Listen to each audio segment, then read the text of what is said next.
Umeshatuma maombi ya kujiunga na Jeshi la Wananchi Tanzania JWTZ? Hongera.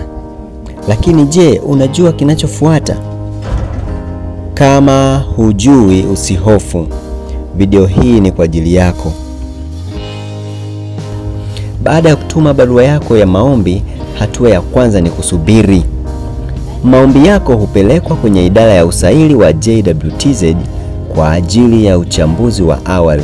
Hapa wanapitia mambo yafuatayo: moja, vigezo vya umri, elimu, uraia na maudhui ya barua yako.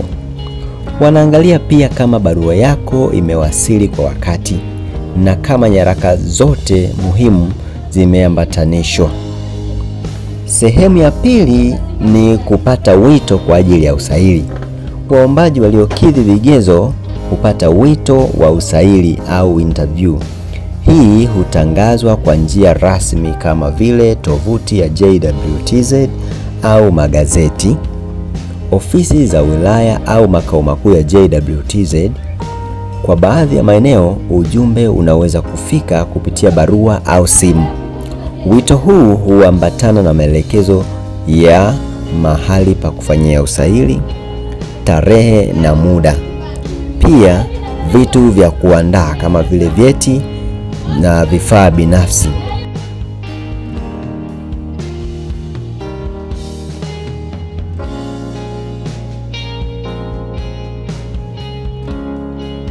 Sehemu ya tatu ni usaili wa mwili na akili.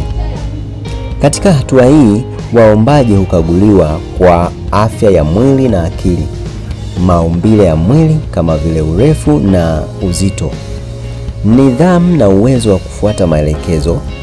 Pia mara nyingine huweza kuwa na mitihani ya maandishi au vitendo. Sehemu ya 4 ni uchunguzi wa kina, background check. Kwa wale wanaofaulu usaili wa mwili, JWTZ hufanya uchunguzi wa nyuma kuhusu historia ya jinai, nidhamu katika jamii, maadili yako binafsi. Na sehemu ya 5 ni wito wa mafunzo.